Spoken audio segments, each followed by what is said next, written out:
né? Professor Guilherme Soares, né? Médico veterinário, também licenciado em biologia, mestre e doutor na área de clínica e reprodução animal, com experiência na clínica de pequenos, com ênfase em comportamento e bem-estar animal, né? Professor da Universidade Santa Úrsula e do Colégio Salesiano, né? E é ele que abrirá o nosso curso, né? Com essa aula sobre os aspectos históricos e evolutivos da parceria única entre cães e humanos. Professor Guilherme, seja muito bem-vindo. Estamos muito felizes com a sua presença. Opa, boa noite para todo mundo. Agradeço o convite, Vanessa, e fiquei muito surpreso de ser a primeira aula, né? Que coisa, que responsa. Então tá. Gente, vamos lá. Vocês, né, se apresentaram aí para a Vanessa, fizeram uma coleta de informações, mas eu queria conhecer vocês mais um pouquinho, rapidinho, assim, só para a gente estar na mesma página, assim, e eu poder puxar exemplo para que atenda a galera. Então vamos fazer uma brincadeira aqui. Não sei se vocês conhecem o Mentimeter, né? É um sisteminha interessante que vai dar para a gente uma noção da galera aqui. Então, pedir que vocês acessem no celular de vocês www.mente.com, faz isso no navegador do celular, né? E aí vai abrir a janelinha para esse código, você bota o códigozinho e responder essa perguntinha que eu estou botando aí. A profissão, ou se é aluno, né? De que área? Vamos lá, a gente consegue fazer isso rapidinho? Acho que sim, vamos nós. Vamos nós. Pode fazer pelo celular ou pelo computador. É só logar o mente.com. Tá aqui tá na paradinha aqui, tá? Bota aqui no chat. www.mente.com. Mente tipo de mentiroso mesmo.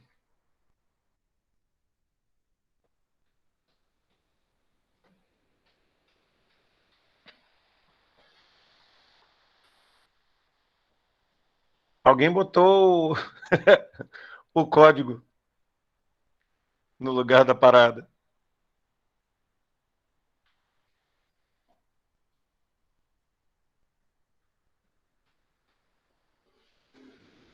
Esse sisteminha é legal, né? Vai botando a palavra maior, é que tem maior recorrência. Muito legal. É bonitinho, né? E funcional. Não é?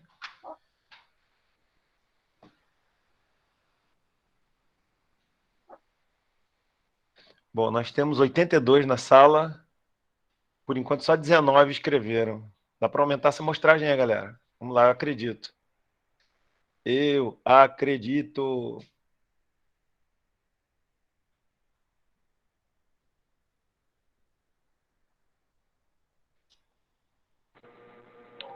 Qual é o código que tem que colocar?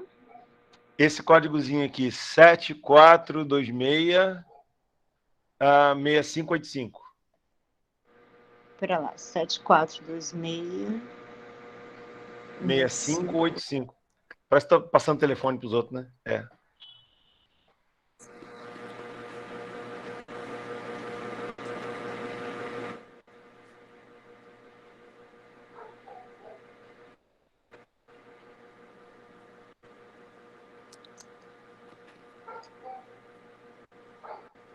Bom, psicologia e pedagogia ganhando aqui a...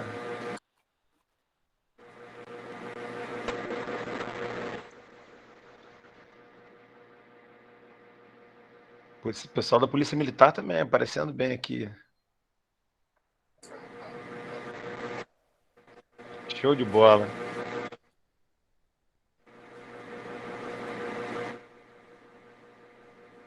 Pessoal do adestramento também, mas...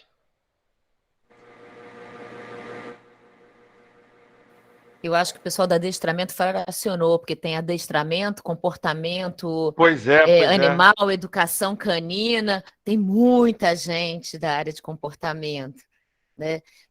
Veterinários que atuam especificamente na área de comportamento tem bastante, mas também tem o pessoal da área de adestramento, muita gente. Ah, legal. Deixa eu esperar mais gente terminar de escrever aqui, a gente passa para uma segunda brincadeira. Aqui já dá para a gente ter uma noção. Tem bastante zootecnista, né? Interessante. Tem. Surpreendeu. É. Porque normalmente tem 1, 2 pingadinhos, um professor de zootecnia, normalmente a Joanira vem, enfim. Mas legal, tem gente de zootecnia dessa Que vez. legal. E olha, Vanessa, eu não conhecia o trabalho de vocês. Pô, parabéns pela iniciativa, né? O trabalho de assistência de animais, principalmente em relação ao autismo, é muito bacana, né? Então, e, Obrigada. e ter informação, né, de qualidade para isso acontecer é muito importante, né? Eu A gente achei. tenta. Pô, parabéns. Devagarzinho, né? Com um grupo pequeno na universidade, normalmente o curso tem 30 pessoas, 30 e poucos alunos no presencial, mas agora estamos aí no online, né? Fazendo essa experiência. Vai O ser online bom. tem vantagens e desvantagens, né? A Exatamente, como gente... tudo na vida, né? Gente, vamos lá, vamos para uma segunda brincadeira? Eu vou mudar aqui a pergunta e, e aí vocês vão fazer a mesma coisa, né? Vai aparecer uma outra pergunta aí para vocês. Deixa eu ver como é que eu mudo isso aqui. Peraí. Porque eu estou na parada. Não, é aqui mesmo.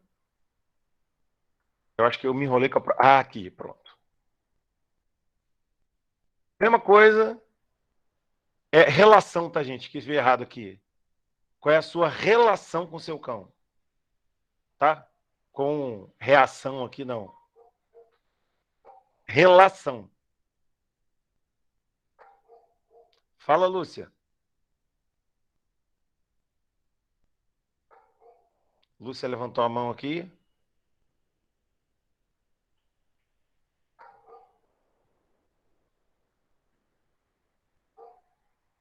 Dificuldade na internet.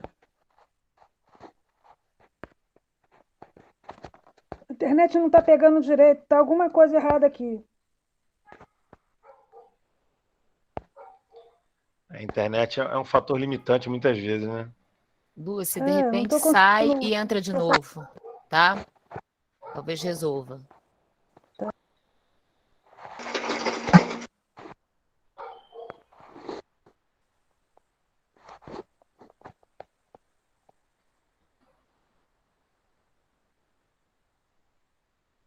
Bom, muito legal. Amor aí em destaque, amor e companheirismo, amor e respeito, amor e profissional,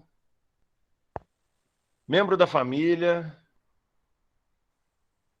Muito bem. Amor e cuidado, maternal, é filho, afeto. Bacana, bacana. Bom, galera, então vamos guardar essas informações e agora a gente começa. Vamos começar, né, o que eu fui encomendado para conversar com vocês. Bom, esse assunto, né, é um assunto bastante interessante, esse é um assunto que sempre me agradou muito. A nossa relação, né? Esse aspecto histórico foi uma coisa assim que eu nunca estudei muito fundo. Então, até por essa razão, eu agradeço, né, que fui obrigado a estudar um pouquinho esse aspecto histórico para poder trazer a informação legal assim. Então, essa questão histórica, né, evolutiva, da parceria que a gente tem com esses animais. Bom, vamos começar do começo, então.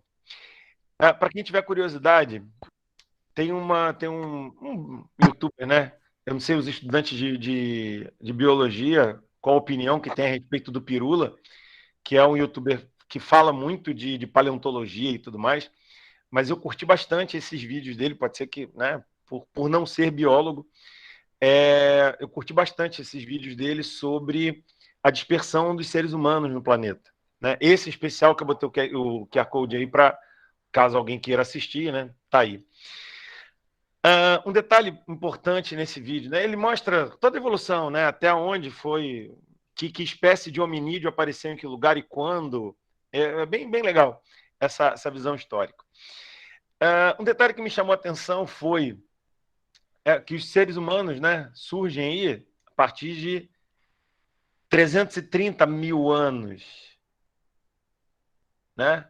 Há 330 mil anos.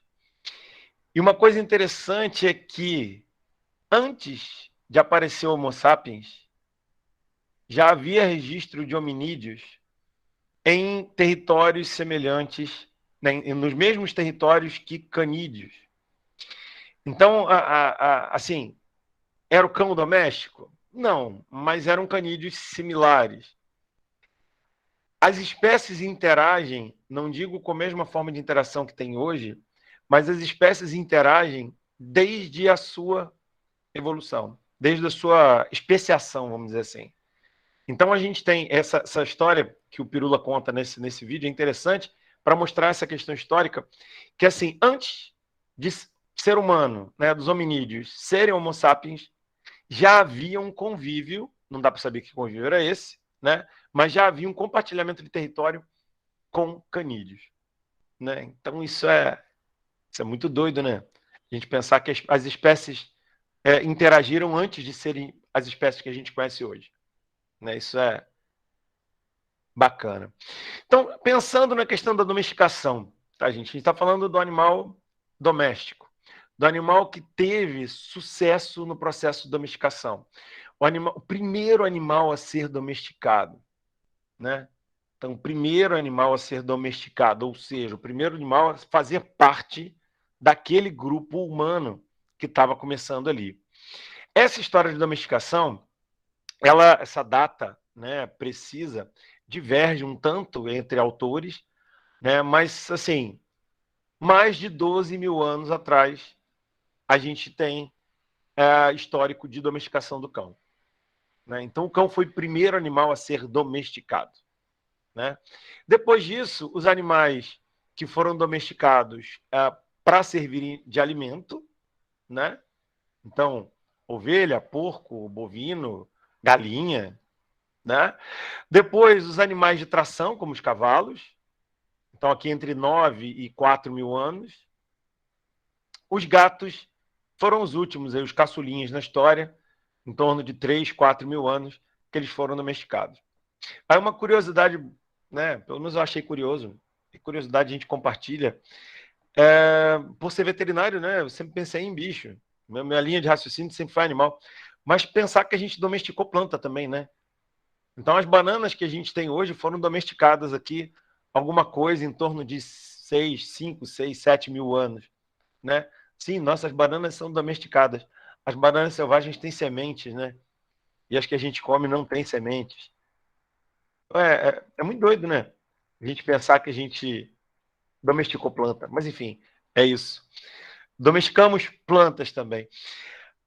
Então, o cão, a domesticação do cachorro aparece aqui, então, como a mais antiga, né? Mais de 12 mil anos, a gente tem essa relação com os cães.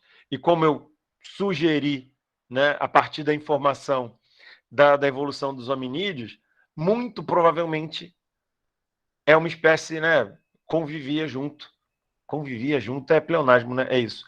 Vivia junto com a gente desde antes da gente ser Homo sapiens, né?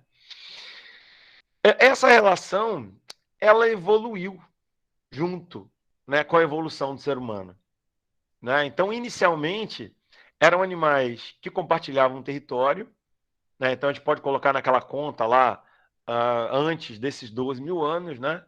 Animais que compartilhavam território e que, de alguma maneira, representavam algum tipo de ameaça, né? Por serem animais selvagens e tal. Lá, naquele momento da domesticação, né? Do ponto de domesticação, passa a fazer parte daquele grupo, né? Passa a ser colaborador dos trabalhos daqueles grupos, né? E hoje, a relação que a gente viu lá no Mentimeter, né? Uma relação de amor, de cumplicidade, de carinho, de respeito, uma relação de afeto que a gente tem com esses animais, né? Eles são, algumas pessoas botaram, são parte da família, são como filhos.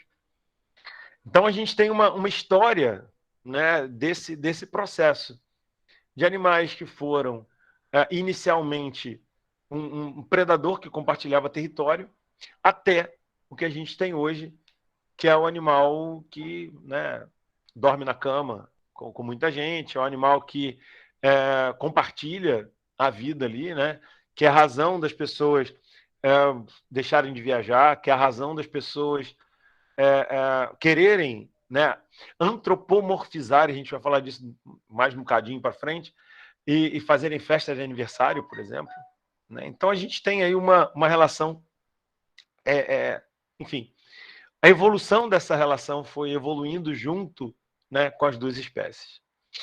Aí uma dúvida, já que a gente domesticou outros animais, por que os cães viraram pet, os cães viraram animais que a gente tem amor, né? E os outros são comida?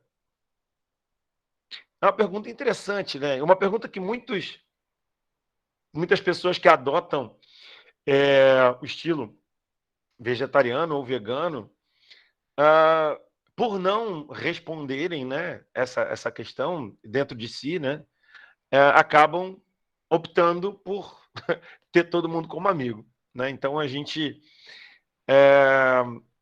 enfim, tem essa pergunta, né? Por que o cachorro? É uma pergunta interessante, né? Por que os nossos animais de estimação, os nossos principais pets, são carnívoros? Né? A gente não tem... Não seria muito mais tranquilo se a gente, ao invés de cachorro, a gente ter cabritos? Né? Muito menos agressivos, né? A chance de me morder é menor. Enfim. Ou, em vez de ter gato, ter coelho? Não seria... Por que a gente adota animais carnívoros? Aí os psicólogos poderiam desenvolver uma tese legal sobre isso, né? Por que a gente adota carnívoros? Enfim, não quero esgotar essa pergunta, mas é uma pergunta interessante. Vou responder na ótica do que eu li, né, do material que eu tive acesso. Bom, antes do fim da Era do Gelo, a gente tinha aí um estilo de vida nômade, né? Éramos caçadores-coletores e vivíamos, né, mudando de território entre uma caçada e outra, né? Esgotava o recurso naquela região, migrava-se para outra região, né? Então, esse estilo de vida nômade era o que imperava aí. E já havia compartilhamento de território com canídeos selvagens, como eu citei lá atrás, a respeito da informação, né? A partir da informação lá do vídeo do Pirula. Então, alguns registros importantes, né? Contatos de humanos com pré-caninos, né? com canídeos. Então, 300 mil anos atrás, então mais ou menos ao mesmo tempo em que a gente passou a ser Homo sapiens, né? Ou um pouquinho depois disso, na China, né? Nesse lugar aqui que eu não vou saber pronunciar essa palavra, tá? E na França, que é 150 mil anos, também registros de quê? Registros de proximidade, né? Registros de pessoas, de humanos, né? Que foram enterrados juntos com os cães, né? De estarem convivendo ali com muita proximidade, beleza? Isso não sinaliza domesticação, mas mostra que essas espécies eram muito próximas, beleza? Tem alguém com áudio aberto? Tem alguém com áudio aberto aí que quer fazer alguma pergunta?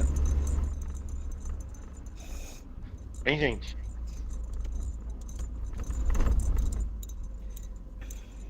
Não? Beleza. Então, assim, esses registros são bem interessantes, né? Dessa proximidade. Por isso, a certeza de que o cão foi o animal mais, né, primariamente ligado ao ser humano, né? Me fugiu a palavra agora. Domesticado. Isso. Mas por que essas espécies? Por que a gente teve o cão e não um cabrito ou não uma outra espécie, né? Muito provavelmente por causa da capacidade de socialização desses animais, né, entre eles, e do fato dessa capacidade de socialização possibilitar aí benefícios mútuos, né? Então a gente tem um processo de coevolução. Isso é muito interessante. Vou contar causa aqui para vocês. Eu, quando comecei a estudar comportamento, a gente tinha, né, uma preocupação, percebia preocupação entre os autores, e eu tinha essa preocupação, né, quando eu estava no mestrado, de tentar separar o que é o original do cachorro, né, e o que é o ser humano, né? Essa tentativa de separação levou a alguns erros de interpretação importantes, né, já que foi se buscar a informação do que seria o comportamento original do cachorro em lobos. E isso trouxe erros, né, para a interpretação do que se tem hoje em dia ainda, né? Algumas pessoas ainda pensam no cachorro como um lobo, né? Enfim, mas não é esse o tema dessa aula. Mas, assim, a gente tem eu tinha, né, esse incômodo e essa tentativa de segregar o comportamento canino do comportamento humano. E depois de algum tempo, né, e de alguns estudos e de alguma relação, eu cheguei à conclusão que não dá para separar, né? Não é possível separar a evolução do cão segregado do ser humano. Você até consegue pensar na evolução humana sem o cachorro, até um certo limite, dá para pensar, né? Principalmente nos primórdios lá, quando os cães colaboraram tanto, né? Mas a do cão não dá. O cão coevoluiu com o ser humano, né? Então a espécie evoluiu junto. Não dá para separar o cão das pessoas, né? Enquanto evolução. Beleza, então voltando aqui. O motivo da gente ter os cães como animais de companhia e não outras espécies, né? É por causa desses benefícios mútuos que aconteciam, né? Como eu falei antes, muitas pessoas dizem, né? E eu ouço até algumas pessoas que têm renome na área do comportamento animal falar que o cão evoluiu do lobo, né? O cão é uma evolução do lobo. Já ouvi até a pessoa dizendo assim: não, o cão o pug é um lobinho modificado, né? Mas alguns estudos recentes que eu tive, né, que eu li, eu não fiquei enchendo isso aqui de bibliografia, tá, gente? Depois a gente pode trocar figurinha se alguém quiser. Eu acho muito chato ficar segundo fulano, segundo ciclano de tal. Eu acho muito chato. Mas, enfim, que o cão teria evoluído do lobo. Mas esses estudos mais recentes mostram que cães e lobos tiveram um ancestral comum, né?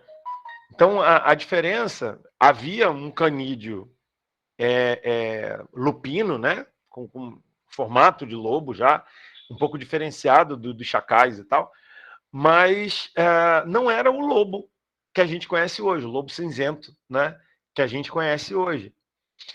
E nem era o cachorro. Era alguma coisa no meio do caminho dos dois. E aqui a gente tem um processo de divergência evolutiva, né? Essas duas espécies, cães e lobos, estão divergindo evolutivamente. Hoje em dia, se eu cruzar esse lobo aqui, que a gente está vendo aqui no slide, né? Se eu cruzar esse lobo, suponhamos que ele seja um macho. Se eu cruzar esse lobo com esse cachorro, esse labrador aqui, que eu vou assumir que seja uma fêmea, a gente vai ter descendentes férteis, né? O filhote de cachorro-lobo é um animal fértil, né? Diferente lá do cavalo, da égua com jumento, que dá um animal estéril. Aqui não, aqui a gente tem um animal que é fértil. Mas já são espécies com comportamentos bastante divergentes, são espécies distintas, porque naturalmente elas não se encontrariam, né? Não é uma... Não, que esse cara aqui é humanizado e esse cara aqui não, né? Então esse aqui é humanizado e esse aqui é natural, vamos chamar assim. E tem aspectos fisiológicos já bastante distintos, né? Então, por exemplo, a gente tem um lobo completamente independente do ser humano, o cão não há independência. O único exemplo que eu sei de cães que reverteram uma condição selvagem foram os dingos australianos, né? Há aproximadamente 3, 4 mil anos, um grupo de humanos levou os dingos, levou um grupo de cachorros para a Austrália, né? E esse grupo de cães, 3, 4 mil anos atrás, evoluiu para os dingos que tem lá. Então a gente tem aí talvez a única referência, né, de retorno à condição selvagem dos cães. Não acontece, né? Hoje, os cães de hoje, não vejo muito como esses cães voltarem a uma condição selvagem, principalmente os cães de raça, né? Os vira-latinha, aquele vira-lata caramelo, aquele de boa, até pode ser que consiga, mas os cães de raça, muito pouco provável.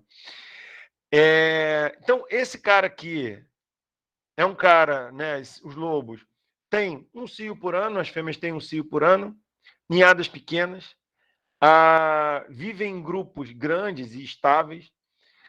As fêmeas todas nesse grupo são colaborativas, né? Caçam em grupo de forma organizada, né? Então a gente tem essa característica nos lobos.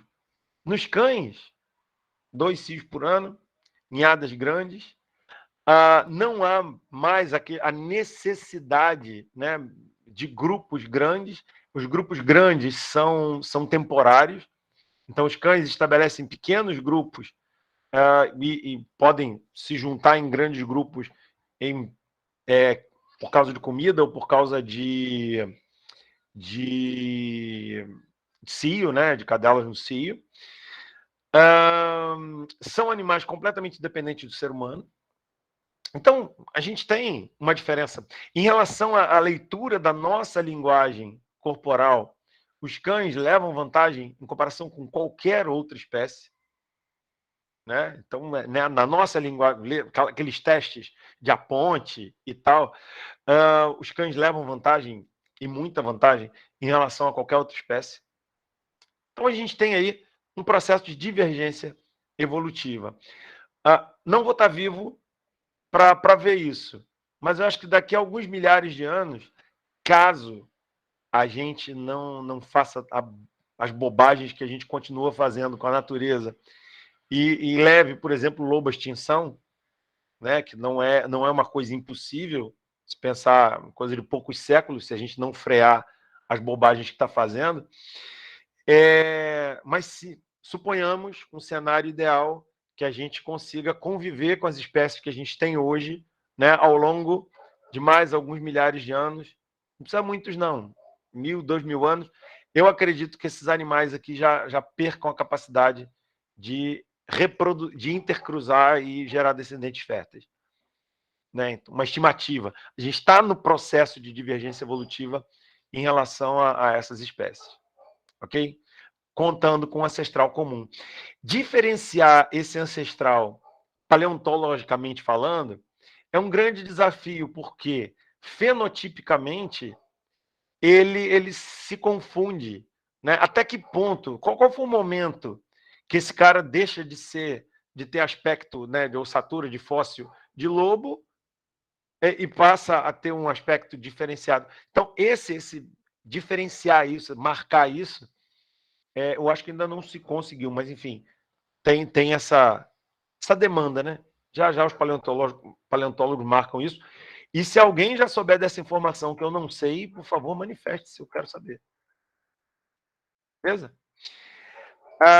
Aqui uma imagenzinha que ilustra isso, né? O primeiro canídeo foi esse Alcyon aqui, né? Um bocado de anos atrás aí, que deu origem a todos os canídeos, né? Que a gente conhece hoje. E aqui como esse elo perdido que eu falei para vocês, né? Que deu origem ao cão doméstico e ao lobo aqui no 2 e ao cão doméstico aqui no 3. E esse cão doméstico, uma outra coisa muito interessante, muito provavelmente, houve, nesse processo de domesticação desse canídeo selvagem, houve uma convergência no sentido de domesticá-lo diferentemente em alguns pontos do mundo, gerando aí cães com estilos diferentes que vão dar origem às raças, aos modelos de raça que a gente tem hoje, né? Então, bem doido isso, né? Mas imaginar que comunidades humanas em pontos diferentes tenham feito seleções artificiais diferentes, selecionando características distintas e dando origem a raízes, né, distintas para as raças que a gente conhece hoje.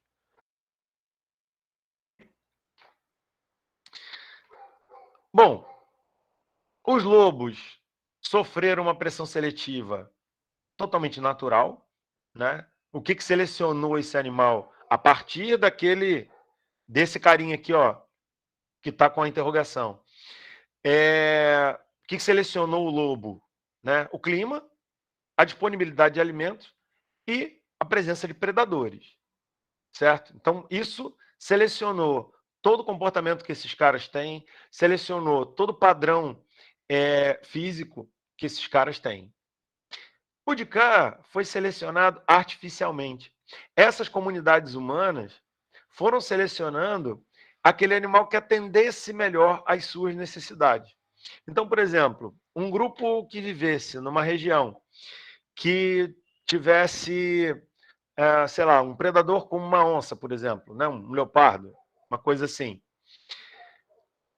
O cão, para poder defender esse grupo, teria que ser um cão, né? Um animal robusto, um animal que conseguisse enfrentar esse predador. Já num outro grupo, já num outro grupamento humano, pode ser que não tivesse essa ameaça de predadores, né, desse tipo de predador, mas tivesse uma escassez de alimento que esse cão tivesse que ajudar a caçar, por exemplo. Então, precisariam de um animal um pouco menor que pegasse a presa, né, pequenos mamíferos e tudo mais. Então, isso foi fazendo com que esses animais fossem sendo selecionados de acordo com a demanda, com a necessidade desses grupamentos humanos. Ok? O que atualmente, né, deu origem às raças. Beleza? Então, características que fizeram com que esses animais, né, esse animal primitivo aí, fosse selecionado, né, e nesse germen, né, nessa sementinha do que é o cão de hoje, né, da domesticação. Então, a docilidade, que é uma característica selecionada, ou seja, aqueles filhotes que se tornavam agressivos e que ameaçavam aquela comunidade acabavam sendo afugentados ou mortos, né? A agressividade canina até hoje é um item bastante intolerado em certos aspectos, né? Então a docilidade ainda é um critério a ser selecionado, né? A sociabilidade, ou seja, a capacidade de ser sociável, como eu falei, isso facilitou porque são animais que originalmente viviam em grupos, né? Então, isso, como são animais que convivem em sociedade, dentre eles, isso facilitou a interação deles na sociedade humana. Diga-se de passagem, gente, todos os animais que nós domesticamos são animais originalmente sociais, né? Então, caprinos, ovinos, bovinos, equinos, búfalos, porcos, galinhas, são animais sociais, todos eles, né? São animais que vivem em grupos. Até por isso a gente consegue manter rebanhos, manadas, etc. Né? O que facilitou, na verdade, né? Então, os itens, docilidade e sociabilidade, com a questão na relação com as pessoas, né? E o que eles traziam de vantagem, né? A defesa de território contra outros predadores, já que humanos e canídeos compartilhavam o mesmo território. Então, era mais fácil, imagino eu, que lidar com um canídeo que tinha sua capacidade de ser selecionado por docilidade, que era relativamente sociável, que eu podia fazer amizade com aquele bicho, do que com um animal que eu não conseguia fazer amizade. Né? Então, era interessante ter aquele bicho por perto para poder afugentar outros predadores. A questão da caça, né, da ajuda, vou botar aqui de ajudante de caça aqui. Né? Então, a ajuda na caça foi um outro ponto importante. E a limpeza do terreno. Né? Então, esses animais começaram, esse carinha aqui que deu origem ao cão, ele começou a se beneficiar dos restos que a gente deixava. Né?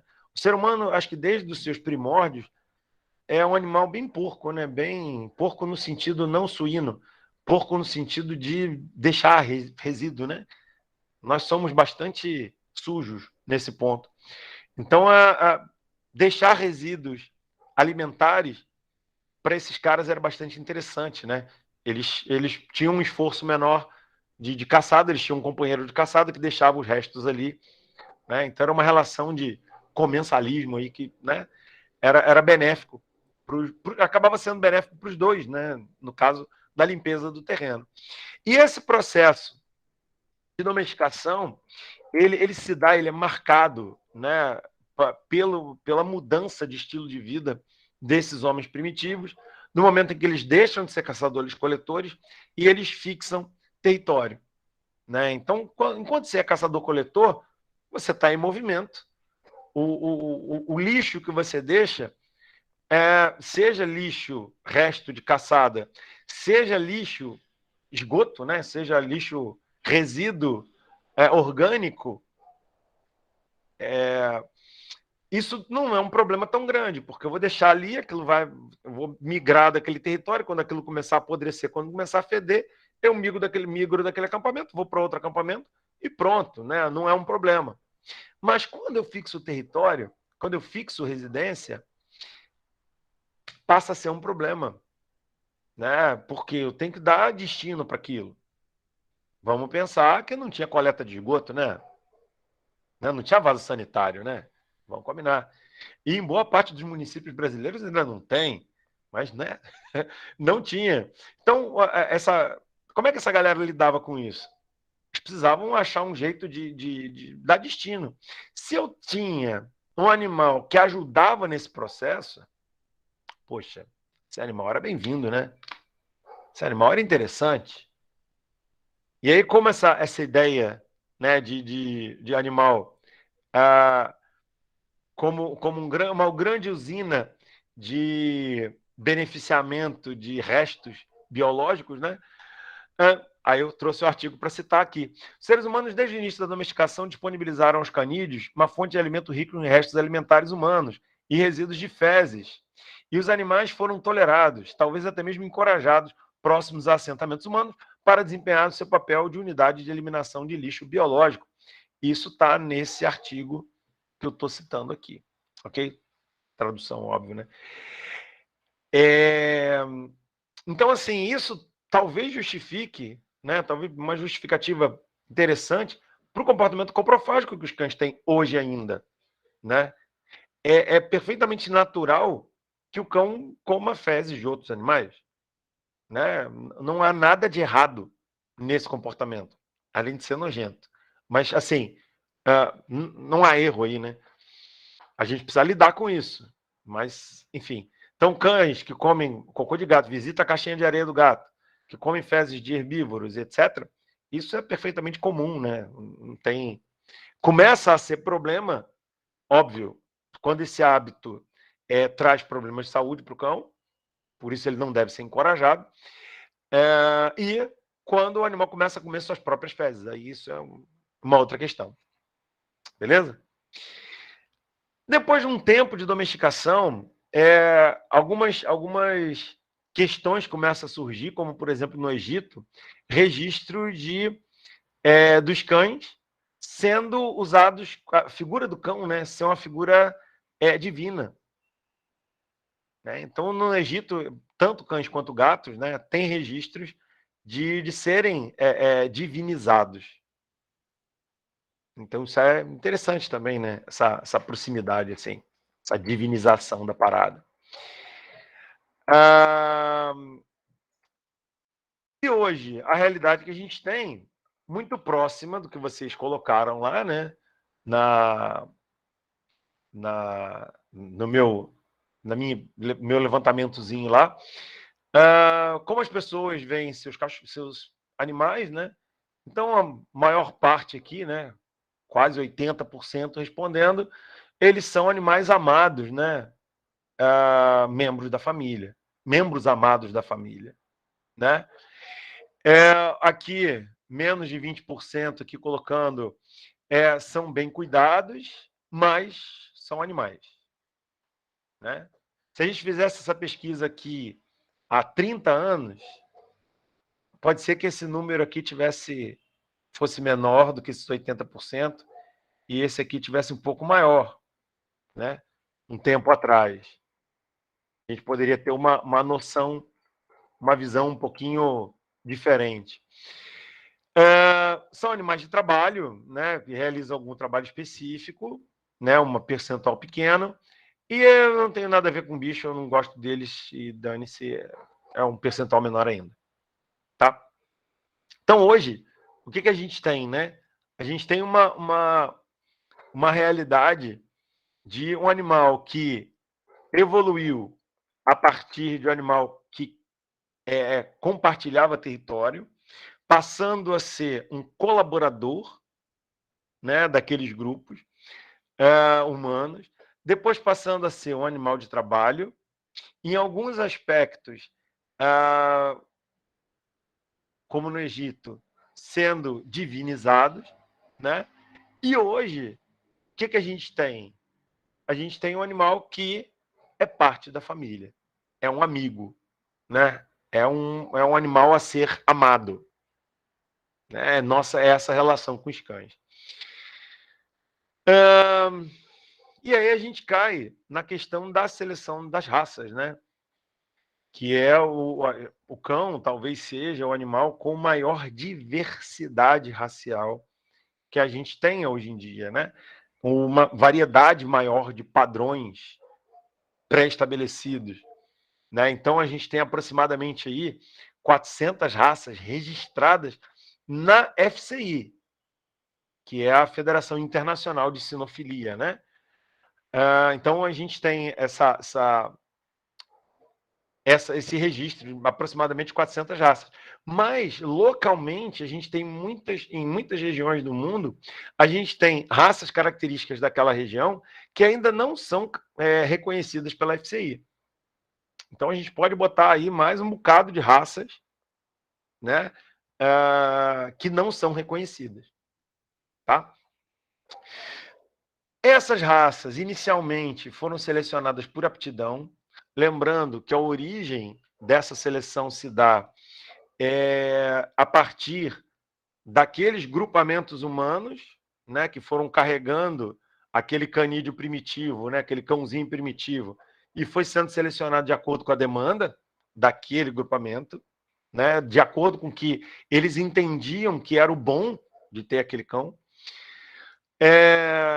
A partir de 1700 e bolinha, a gente começa a ter as primeiras raças, né, os primeiros registros de raças que a gente conhece hoje, a partir de 1700 e pouco, e início do século XX, né, então 1900 e bolinha aí, a gente tem a criação da FCI, com registros claros dessas raças, claros e históricos dessas raças.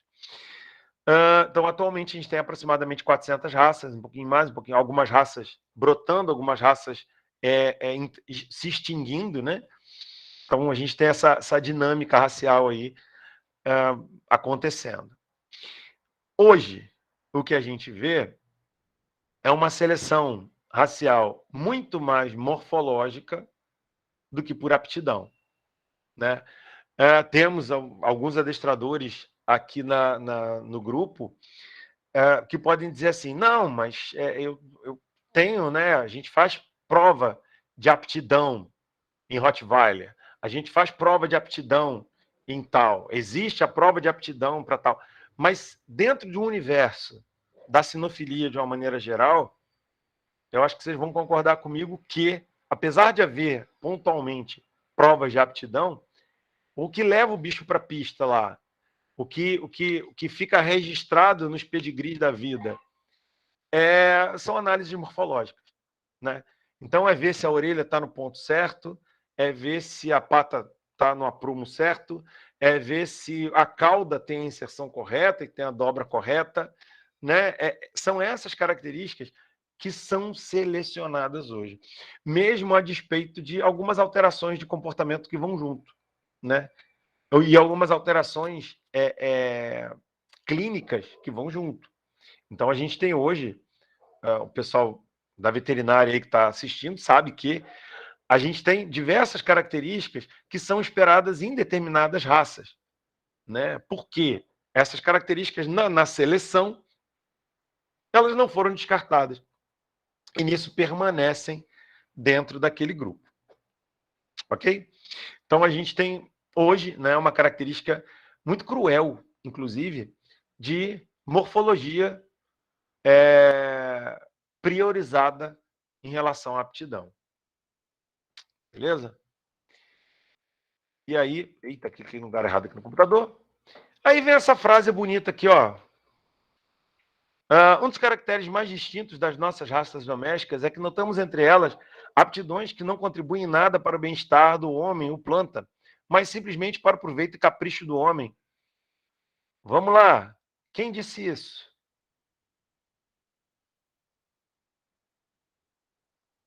Vamos lá, galera. Alguém me ajuda aí. Quem foi que disse isso?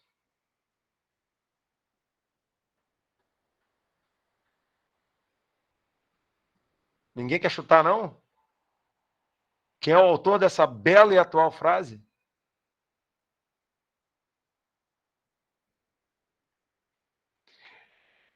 Gente, quem falou isso aqui foi um carinha que eu sou fã dele, tio Darwin. Isso está lá na origem das espécies, né? O tiozinho, lá em 1859, já dizia isso. E isso faz todo sentido ainda nos dias de hoje, né? Isso faz todo sentido nos dias de hoje ainda. A gente, tudo que a gente seleciona, a gente não seleciona para o bem-estar dos animais que a gente está selecionando. A gente seleciona para os nossos interesses. Isso é uma crítica interessante. Seja os animais de produção, seja os animais domésticos, né? A gente seleciona a partir dos nossos interesses. E aí a gente vê alguma comparação das raças antigas, né? De cães em estrutura antiga, né? Do século passado, comparando com os de hoje, né? Olha o São Bernardo aqui de 100 anos atrás. Olha como é um animal um pouco menos espesso aqui, né? Com uma cabeça um tanto mais harmônica, né? Com menos bochecha sobrando do lado de cá, né? Com membros menos espessos aqui. Era um animal bem diferente. Olha o boxer. O boxer parecia antigamente o que parece hoje um pitbull, né? Um Staffordshire. Um focinho não tão achatado, né? Olha o de hoje. Chega a fazer uma curvinha aqui, ó.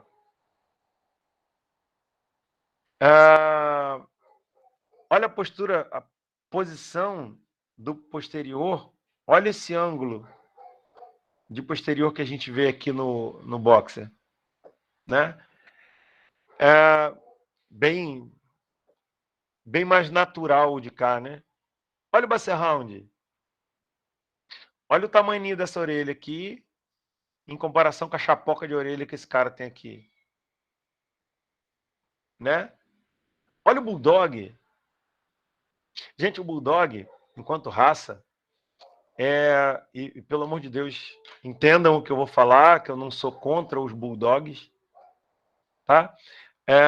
Não tenho nada contra cada Bulldoguinho da vida, nada contra. Eu já deixar assim para não, né, para não ser mal interpretado.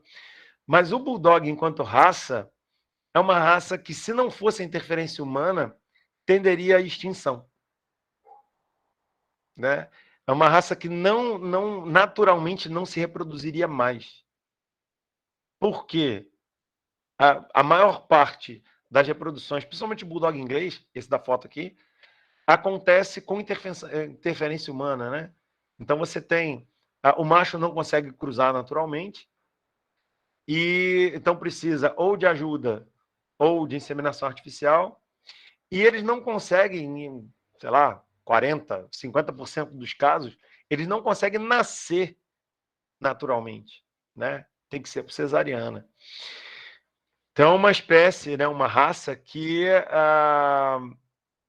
muito provavelmente se extinguiria, né? É uma raça que em si traz um monte de problema, né? Desde problema de pele, problemas de dor crônica pela inserção da cauda, problema de respiratórios gravíssimos por causa desses focinhos estranhos aqui, né? Mas isso por quê? Por que esse cara tem esse focinho esquisito? Porque a gente selecionou um animal pedomórfico, né? A gente selecionou um animal que tem características de criança. Então, essa proporção de cabeça e tronco aqui se assemelha à proporção de uma criança, né? A criança ela tem uma cabeça, né, um pouco maior, um tronco um pouco menor, membros menores, né? Então, esse aspecto pedomórfico faz com que seja uma raça benquista, a despeito de todos os problemas que ela acaba trazendo junto com, né, com a própria seleção. Beleza? Aqui, ó, o Bull Terrier do início do século. Ele tinha aqui, ó, tinha uma curvinha aqui no focinho, ó. Hoje, completamente acarneirado, né? A mesma questão da angulação que a gente vê aqui no posterior, né? Era um animal mais pernalta no início do século. A mesma coisa do pastor alemão, olha. Olha a mesma história de angulação aqui, ó. Né? Um ângulo muito mais reto aqui. Forcei, né? Um ângulo muito mais reto aqui do que aqui, né? Então, o processo de seleção morfológica, né,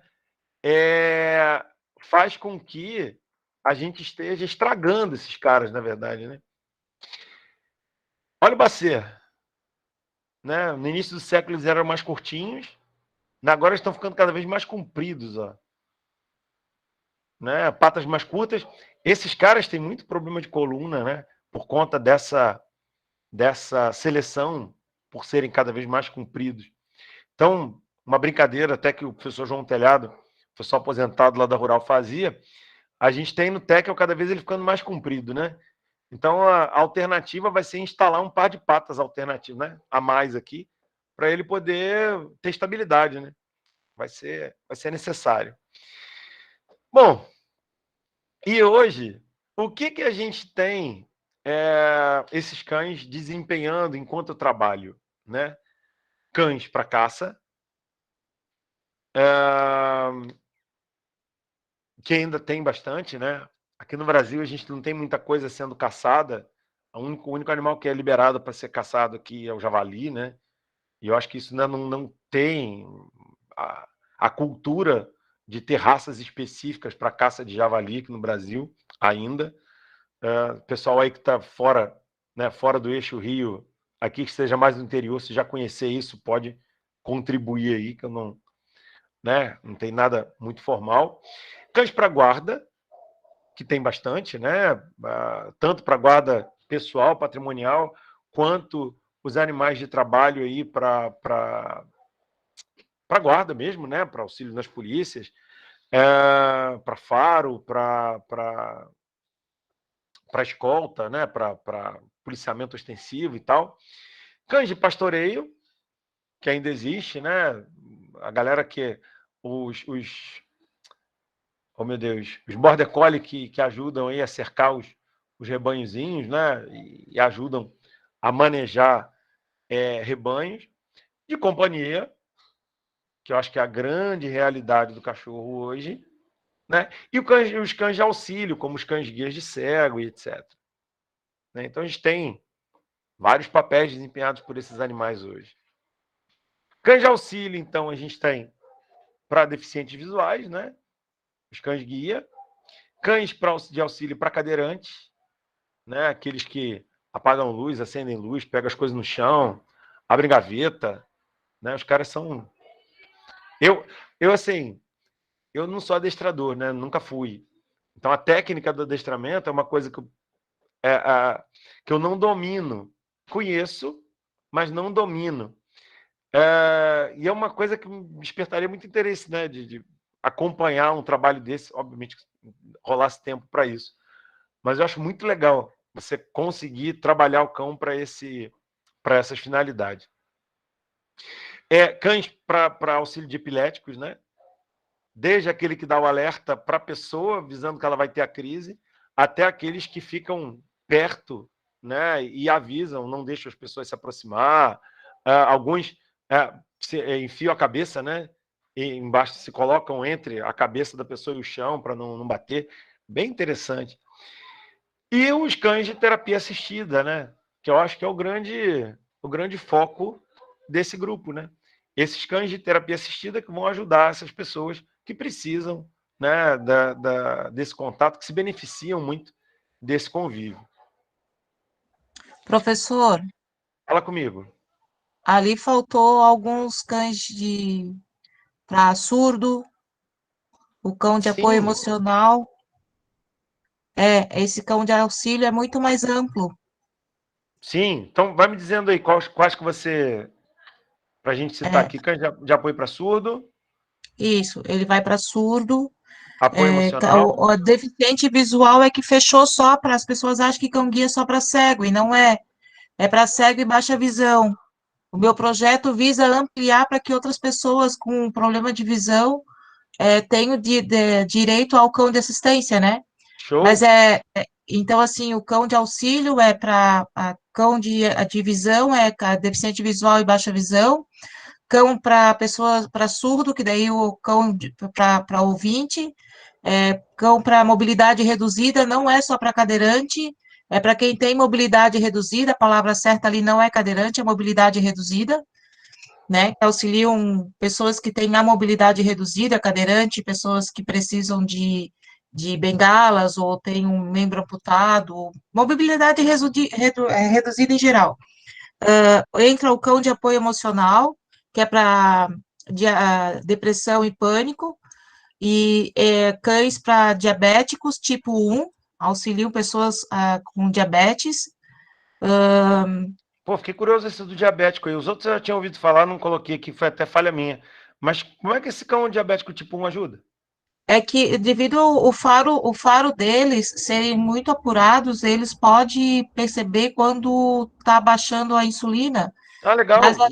e daí o que pode ser feito também, né, é a questão de ensinar o cão, né, a pegar o kit de primeiros socorros das pessoas que têm diabetes, entendeu? Entendi, bem Então, legal. Esse eu vou, desconhecia vou, mesmo. então, vou supor uma pessoa que mora em uma casa de 2 andares, né?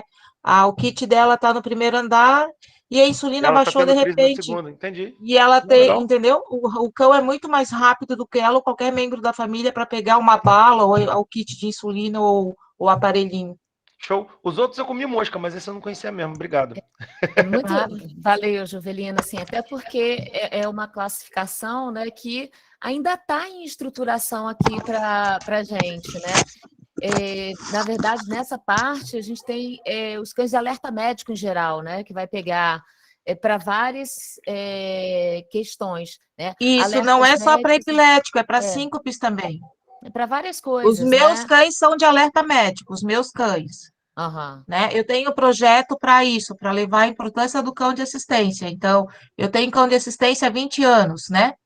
Então, quando eu precisei de um novo cão, eu percebi que a lei fechou só para cão-guia, e não é só para cão-guia, nunca foi. Meus pais ajudaram a criar a lei do deficiente. E eu Isso, estava lá junto, entendeu? Então, isso assim, é um eles problema, ajudam né? muito mais, eles salvam vida. Então, o cão de alerta médico é sim para epilético, mas pessoas que têm síncopes também ajudam.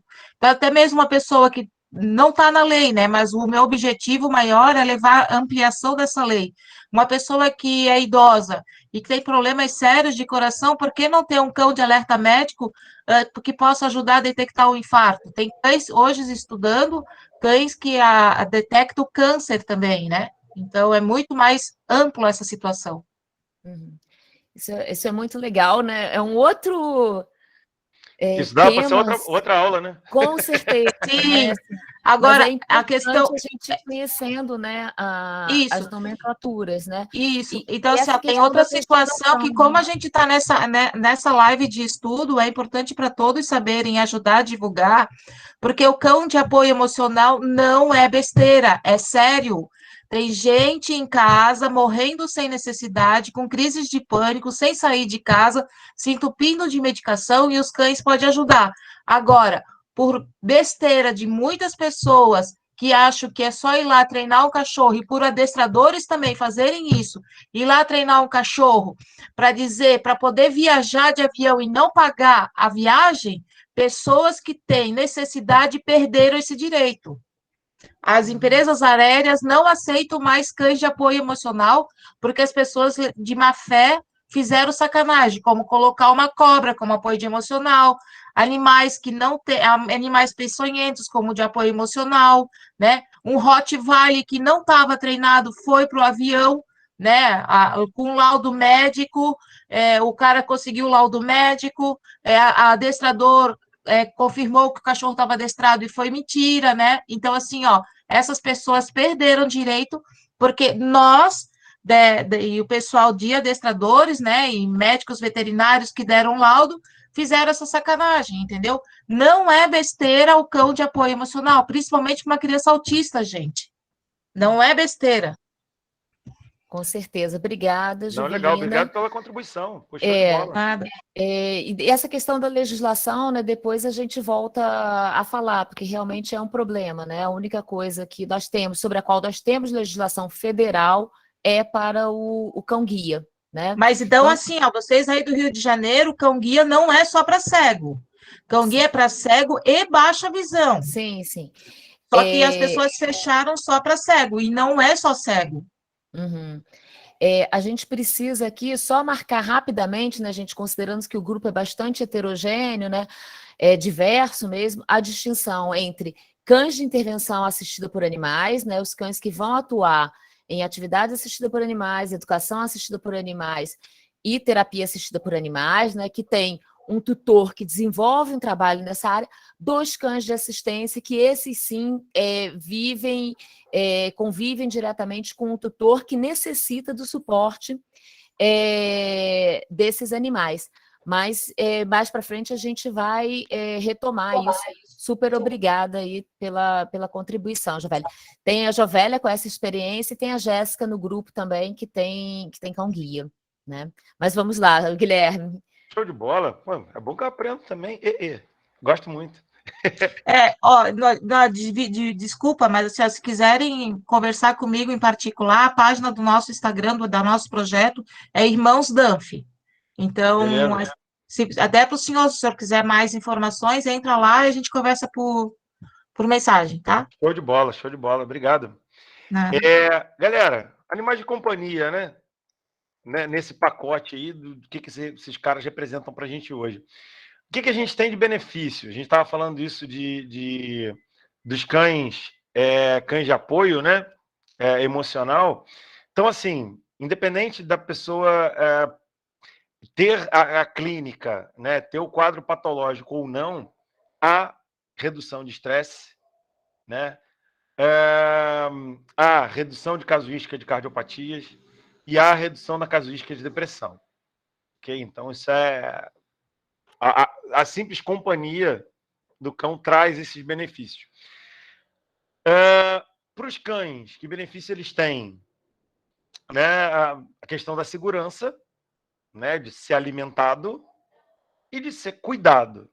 Né? Então, hoje a gente vai ter aí cães, a expectativa de vida dos cães aumentando significativamente, né? Por conta de alimento de boa qualidade, de medicação, da evolução da própria clínica veterinária, né? Com melhora não só na longevidade, como na qualidade de vida.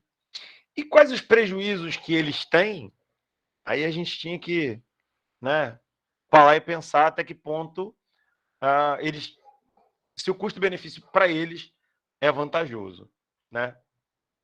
Enfim, a gente tem algumas questões importantes nessa relação, né? Nessa relação histórica que a gente está vendo hoje, né? Então, a primeira delas é a questão do antropomorfismo. O que é o antropomorfismo? Antropomorfismo é quando a gente atribui necessidades e sentimentos humanos aos animais, né? Então, a gente olha para um cão e enxerga nele uma pessoa, né? A gente começa a humanizar o animal. Como a gente viu lá no primeiro momento, lá, né, naquela minha pesquisa rápida, muitas pessoas amam seus animais, né? Tem uma relação de amor, de companheirismo, de cumplicidade, ok. Isso é show de bola. O grande problema é quando a gente atribui aos animais, por ter essa relação de afeto, né, atribui a esses animais sentimentos que eles não têm, ou necessidades que eles não tenham, né? Então, isso traz problema, isso traz prejuízo. Quer dizer, traz vantagem também, né? Que a gente, com isso, a gente cuida, a gente consegue perceber que eles têm dor, que eles têm frio, que eles têm medo, por causa que são sentimentos que nós experimentamos. Mas, ao mesmo tempo, começa a bagunçar a alimentação deles, achando que eles têm que fazer refeições diferentes, né? Café da manhã, almoço e janta, com de manhã cedo, um pãozinho com leite, na hora do almoço, aí come um arrozinho com frango, aí de noite no jantar que a gente dá ração, né? Então, essa ideia, né, de variação nas refeições, de meio que condenar a monotonia da dieta, né, a custo, porque não, ele não gosta, porque não, ele não quer, porque, né, essas coisas que são fruto do antropomorfismo. A questão de dizer que o cachorro faz pirraça, a questão de dizer que o cachorro se vinga. Então, são sentimentos que até hoje não se tem muito como comprovar que eles tenham, né? Então, assim, a gente atribui muito mais do que a capacidade que o cão tem de oferecer isso. Problemas de comportamento que muitos vão trazer. O Ethel está perguntando aqui no chat, não é provado que a alimentação natural é melhor? Depende muito da alimentação natural, tá, Ethel? Porque, assim, se ela foi equilibrada, formulada por um nutricionista veterinário, para aquele cão especificamente, aí a gente pode até dizer que ela seja mais interessante. Mas, a nível populacional, né, a ração ainda se apresenta como uma alternativa mais prática e equilibrada, etc, etc. Então, não tem prova disso ainda não, tá? Bom, esses animais, então, eles hoje, né, trazem consigo N problemas de comportamento, né, por conta da convivência mesmo. Então, tem benefícios e tem prejuízos, né? Problemas relacionados à ansiedade, um monte deles. Ansiedade por separação, transtorno geral de ansiedade e coisas semelhantes. Transtornos fóbicos, aos montes. Transtornos compulsivos. E os problemas relacionados à agressividade, né? Então, cães que não estabelecem uma relação de confiança legal e que acabam sendo agressivos contra as pessoas com as quais eles convivem, né? Então, a gente tem aí um pacotinho aí de problemas. E essa é a Lola,